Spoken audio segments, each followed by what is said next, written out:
days at the stick. From who's got it better than us to brick by brick. It's always the 49ers way, from off-season to game day. Yeah, we talk back. It's the 49ers Cutback.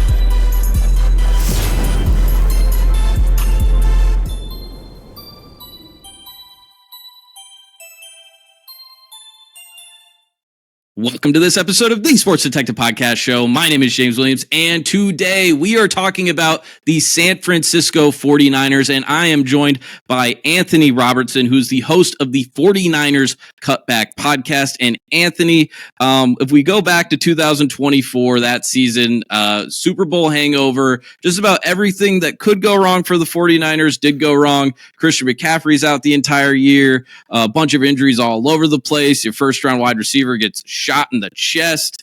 It was a very just terrible season for the 49ers in a variety of different ways. But heading into this season, you know, a lot of new faces on this team. What is the vibes for the fan base heading into this season? Is the expectation, hey, we're going to get back to be in NFC championships again and competing for Super Bowls? Or are we expecting a little bit more of another rebuilding year where, hey, if we get in as a wild card, that would be a success? I think a lot of fans are kind of what you're saying there, a wild card thought process. You know, getting into the playoffs is the main objective because last year was catastrophic. When you think about what happened during the season, Brock Purdy, you know, was good and some of the team was good, but his weapons around him were missing. Brandon Ayuk got hurt halfway through the year. Christian McCaffrey was out. Trent Williams was out. And it was very reminiscent of the 2020 season, where the 49ers had went to the Super Bowl in 2019 and then 2020, it was all over the place. And that's exactly what it was for 2024. So I think a lot of the fan base are kind of thinking that direction. Now, there is very much a lot of optimism with some of the new draft picks that have come in and the way that they've looked at training camp. And everyone's saying, what if these guys hit? Then, yeah, Super Bowl is in Levi Stadium this year. Everyone's like, hey, maybe we can make a run. So I think the fan base is cautiously optimistic is the best way I could say it. Cautiously optimistic. I would describe myself as very optimistic about the San Francisco 49ers. And the more I was just preparing for this interview and diving into the roster and diving into the drafts and kind of just looking at the history of the 49ers over the last 2 years, I just think that this team can, really make some noise, and we can get into some more of that specific parts of the roster that are going to be different, specific things with the coaching staff that are different this year. But before we do that, maybe we start off on the pessimistic side here, where maybe if we're going to look at a reason in, December, hey, why did the season not go that well? This might be the reason. The wide receiver room right now, we all know Deebo Samuel's on Washington right now. Brandon Ayuk's still recovering from his knee surgery from last year. What's going on with the rest of the wide receiver room? Because right now it seems like they keep dropping like flies. Yeah, right now the wide receiver room's not looking good. Juwan Jennings is dealing with a calf strain. He's been dealing with it pretty much the entire offseason. He looked good when he was at training camp, but it's back. Demarcus Robinson, who they brought in free agency from the Rams, he's likely to be suspended for his DUI conviction that he had. So that's probably going to happen. Ricky Pearsall, the good news, he just got back. So he was out with a hamstring and he's back. But yeah, you're right. There's a lot of other issues. Jacob Cowing, who's going into his second year, hamstring issue. It's a makeshift wide receiver room right now. You look at the guys that they have, and it's a mixture of young guys and veterans who have traveled all over the place. Russell Gage, Isaiah Hodgins, Eminius St. Brown. These guys have kind of been around the league, and that's who the 49ers are counting on right now.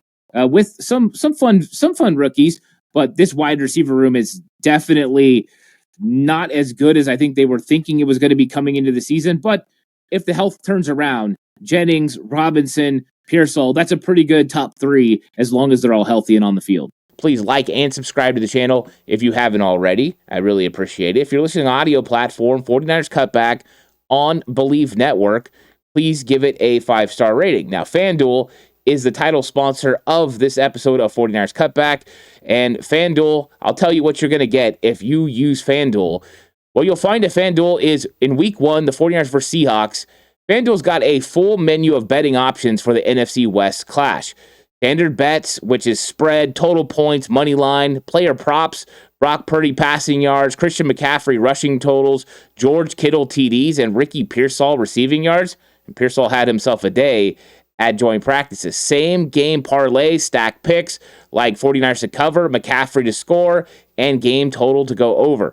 Quarter by quarter action, first quarter lines, and player performance markets. You get all that with FanDuel. Go check it out. There's even betting lines on the preseason if that's what you're interested in doing. Check out FanDuel.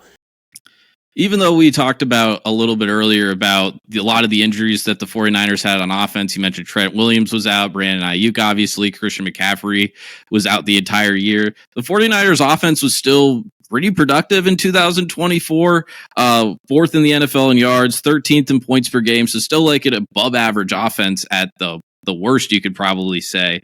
And I'm looking at this team so far this year. I saw a pass of Christian McCaffrey catching a deep pass from Brock Purdy in practice. The 49ers posted that on their social media the other day. What's the word going on with Christian McCaffrey right now? Because last year when he, was out for the season, kind of caught everyone off guard and no one was really expecting it. Yeah, McCaffrey looks good. He looks explosive. And you bring up that pass play. I was in person watching that happen. McCaffrey absolutely smoked the linebacker and got behind everybody. He looks back to form. And there was some question marks about him ramping up, what he was going to look like when he got to training camp. And he's back. The step is there. He's not slower. He's got the spring in his step. He's explosive. And he's just making all the Christian McCaffrey plays. But they are making sure they manage him very much so, more than they have in any other year. They're watching his reps. They're going to keep him fresh. Him, Trent Williams, George Kittle, they're monitoring their reps right now. So they expect McCaffrey to be healthy. And right now, it looks like everything they've been doing, the way that he's paid attention to his offseason workouts, that he's ready to go. I think it's going to be an exciting, explosive year for Christian McCaffrey. He is definitely the engine that makes everything go with this 49ers team. There is a lot of people were pointing out when Brock Purdy came in and started starting. It's like, oh, this is also kind of the similar timeline when Christian McCaffrey was traded from Carolina and then the 49ers took off. So definitely having him back and healthy is going to be a huge X factor. A big story for the 49ers this offseason was Brock Purdy, who we all know the story of him, Mr. Irrelevant, comes in, takes the 49ers to the Super Bowl, loses in overtime, obviously. And kind of the question was like, hey, Brock Purdy was getting paid like the cheapest salary in the NFL history for a quarterback or whatever it was, by far, like the 70th highest paid quarterback in the NFL for a few years there. And the conversation was like, hey, can the 49ers actually win if you're paying Brock Purdy like an elite quarterback? Is that something that you think is possible for the San Francisco 49ers team? Because I definitely think if you just look at the numbers and his production, I think he can definitely be an elite quarterback, even with a high salary. Yeah, a lot of people were questioning what that salary was going to look like. I think he signed a deal that was very fair. It was fair for the football team. It was fair for him. He got paid. He deserved to be paid. He's played really, really well in his time. He was like NFL. 10th, like he's the 10th highest paid quarterback right now or something, like 9th, 10th, right? Right. Yeah. Super fair. I mean, and that's the thing. He could have pushed for over $60 million and made it tough on everybody, but he didn't. And part of the reason he didn't is he wants to win. And I think that they have structured this team around him to be able to sustain and be able to win, and I think they are recalibrating. That was John Lynch's word. They're bringing guys in that recalibrate this roster. They are moving on from some more expensive veterans and trying to bring in some young blood and build an offense and build a team around Brock Purdy.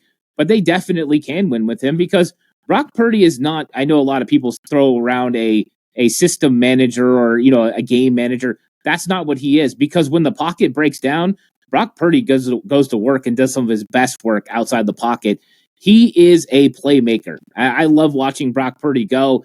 This is way different than watching a Jimmy Garoppolo, and it's no slight on Jimmy, but that's not what Brock does. Brock is not just a yak monster. He'll beat you downfield. He'll create with his legs. There's so much that he does. So this is well worth the money. I was very excited when they signed Brock Purdy, and I think that they're going to build a very good roster, and I think it's going to start this year. I do think they're going to win a lot of football games, and big reasons why is Brock Purdy. And everyone's got to take into account, too, Brock Purdy's effect in the locker room, because that guy is a leader of men, and this team definitely takes their cues from him.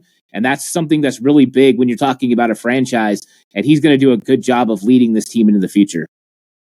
I'm definitely biased when it comes to Purdy because I watched him for 4 years at Iowa State. Like you said, with his mobility, that was something that really jumped off the table every time I watched him at Iowa State because I was in the crowd for a lot of those games. And a lot of times you would see somebody coming from his blind side, and it looks like one of those plays where you see like somebody's going to come, they're going to hit their right arm, and it's just going to be a strip sack, and it's going to be like a huge mess of a play. And then Purdy just had this excellent awareness to just spin out of that and then get out of the pocket and make a play. And it kind of just tell you about his importance, just from the college perspective. The next year after he leaves Iowa State, the team goes 4-8, and then they fire their entire offensive staff.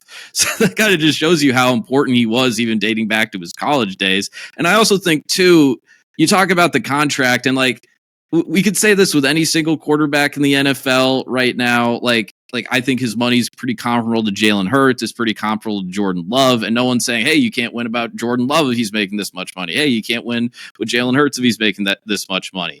And I also think, too, a big reason why he deserved every penny he got there is he saved Kyle Shanahan and John Lynch's jobs. Like, if he doesn't come in 2022 and then the team takes off and goes to the NFC Championship game, like if he just acts like a normal seventh round quarterback, like they probably lose their jobs because they gave up a bunch of stuff for Trey Lance. He was an absolute bust, and like Brock Purdy's been a miracle. So like, is that something that's kind of talked about like around the 49ers? Is like, just if like, what if Brock Purdy doesn't come, and like, would there have been just a seat change if things fell apart there with the Jimmy G Trey Lance quarterback combo? Yeah, I think so. I've definitely heard the rumblings that, the 49ers lucked into this. And I don't know how much of it's really luck, but when you consider that they had Trey Lance, and that, like you said, it did not go well. Trey Lance did not work out for the 49ers at all. And if they didn't have Brock Purdy, if they did not hit on a 7th round pick, Mr. Irrelevant, Kyle Shanahan and John Lynch are probably not in Santa Clara right now. They're probably somewhere else. And the 49ers would have went through a regime change because you can't miss that big on quarterback and be able to withstand it. The thing was, when Brock Purdy got drafted, the 49ers knew right away. Kyle Shanahan went to Jed York and told him during training camp, one of the first practices at training camp, that Brock Purdy was going to be one of those guys. And they were very hyped about him, and they were already figuring out a way to keep him on the roster because he was competing with Nate Sudfeld at the time for quarterback 3. But they knew they needed him, and he's proven it every single day. So, yeah, he saved Kyle Shanahan and John Lynch, and a lot of it's because of the things you talk about. Him being able to have that awareness to just make someone miss. He just did it to Nick Bosa at practice. He just did it, which is hilarious. Bosa had a free shot. Of course, Bosa's not going to hit him, but Purdy, spun out and just hit a player down the field for another good gain. He just does it all the time. He's just something different about him compared to a lot of guys who just sit in the pocket and take those big hits. I also think too, just someone watched him 4 years at Iowa State. You could tell he kept playing the same way, but like he definitely did look a lot slower on the NFL than he did play Big 12 football. So kind of telling me right there that he was able to kind of evade Nick Bosa. It tells me he's probably getting a little bit more adjusted to the speed of a lot of these, insane freaks of nature athletes on defensive lines and in the linebackers rooms. I want to get back to Shanahan here for a second because he's going to be entering I believe it's his 9th season now in San Francisco. He has a 70-62 record with the 49ers. He's missed the playoffs half of the years he has been with the 49ers. If the team has a rough start to the season and they end up finishing outside of the playoff picture on the bubble, is it going to start getting to the point here where we start putting Kyle Shanahan on the hot seat? I think if they did miss the playoffs this year, with the money they've spent on guys like Robert Saleh and some of the investments they've made in the coaching staff, I do believe that at that point, Kyle Shanahan could start getting a little bit warm his seat. For the most part, it's been completely cool. I mean, he hasn't been having anything to worry about. Him and John Lynch and Jed York have been all in lockstep. They've done everything together. But I think at that point, you're investing a lot of money if you're Jed York and a football team that you expect to win a lot of games. And if you're not competing in the playoffs, you're not really having a chance to do your ultimate goal, which is win a Super Bowl And they've made no qualms about this. This 49ers football team every year is expected to compete for a Super Bowl. Now, I do believe that they think that, getting to the playoffs with this roster, with the rookies, and a lot of the young guys that they've brought in, that would suffice keeping him off the hot seat. But yeah, if they don't make the playoffs, there's a good chance that Kyle Shanahan would start heating up. I don't think they'd fire him, but I think that they would definitely light a fire under him where, hey, you better get it done in 2026, or we might have to make some other decisions. I agree with that. Obviously, you know more about the vibes of the team than I do, but it feels like if the 49ers were to say fire Kyle Shanahan on a Monday, he's probably getting hired by like a Miami or an Indianapolis or something on the next Tuesday. So that's also another thing you have to factor in with him is that, like, how many teams around the NFL, I mean, however high you want to rank Kyle Shanahan in your best coaches the NFL ranks, I think he's definitely in the top 10, probably close to the top 5. Like a lot of teams in the NFL would trade, their current coaching staff or any coaching staff Kyle Shanahan would bring in. I want to talk about his coaching staff a little bit this year because something about the 49ers is basically since the first year they go to the Super Bowl with Jimmy G. I can't remember the exact timeline, but Robert Saleh ends up leaving the 49ers. He has one of the best defenses in the NFL when he's the defensive coordinator of the 49ers. He goes over to the Jets. The 49ers defense falls off a cliff, and they've been really trying to figure out who the heck they should have run this defense for the last few years. They've ran through a few different coordinators. And even too, Robert Saleh, if you look at his just importance of the defense with the New York Jets, they fire him in like week 5 or whatever it was. And all of a sudden that Jets defense turns into one of the best ones in the league into a, below average defense for the rest of the year. So how important is it to have Robert Saleh back in the building and running this defense? Because basically since he left, the defense has kind of been the weak spot of this team.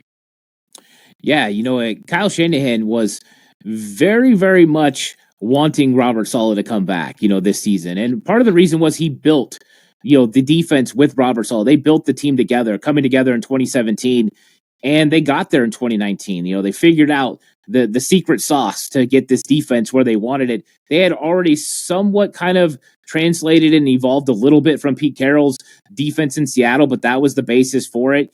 And then when Robert Saleh left, and it was after the 2020 season that he left to go to the New York Jets, the defense, it took on a different makeup. DeMeco Ryans actually took over, did a pretty good job for a couple of years, but then he's gone.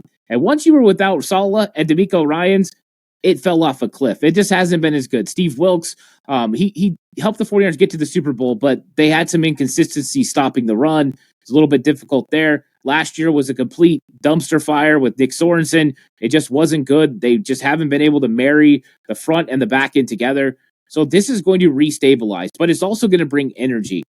The first 2 coordinators the 49ers had under Kyle Shanahan, DeMeco Ryans and Robert Saleh, brought energy, and especially Saleh. And that is exactly what the 49ers need right now. They need an energy. They need somebody that knows what they're doing, X's and O's wise, but can kind of give this defense some juice. There was no juice last year. The only guy who brought juice was Drake Greenlaw. He's not on this team anymore. Of course, Fred does Fred things, but it's just different when you have that guy kind of feeding off of him. So they needed somebody, and now they have it in Robert Saleh. So it's not a player, it's a coach. I think he's going to transform this defense. I've already seen it at training camp. They are far better against the run already, and that's tremendous news. But this defense is going to be a lot better. And you talked about it. When they fired him from the Jets fell off a cliff, and there's a big reason why. Robert Saleh is one heck of a defensive coordinator. I think he's going to restabilize and then reestablish this 49ers defense as one of the best in the league. You also brought up DeMeco Ryans there. I forgot about him because he was the DC the year that Brock Purdy, has his wrist injury in the NFC Championship game. Then he goes off to Houston, and then the defense really kind of fell off there. So it wasn't immediately with Saleh left, but you're right, though. You need to have a good defensive coordinator. You have to have a good leader on the defensive side of the ball. And that's kind of a thing I think when people are looking at the 49ers this year. This is really one of the question marks I think a lot of people have with the team is, they do have Robert Saleh back. That's a plus. But Dre Greenlaw is gone. Travarius Ward is gone. But I saw what the 49ers did in the draft. I like a lot of their picks. The first 5 picks in this draft, they go defense, defense, defense, defense, defense. Who are some of these draft picks, and what's kind of the buzz going on with them so far in training camp? Yeah, huge buzz. Mikael Williams, number one, the first round draft pick, 6'5", over 260 pounds, and he can move. I was watching him. I was probably 20 feet away from him doing his defensive line drills. And that is a big man moving really fast. And they're super excited about Mikael Williams. He's right now a day one starter opposite of Nick Bosa. And they have big expectations for what he's going to be able to do. They got Alfred Collins from Texas in round 2. And that's a huge run stopper. He's moving. He's figuring things out right now. Upton Stout, they got.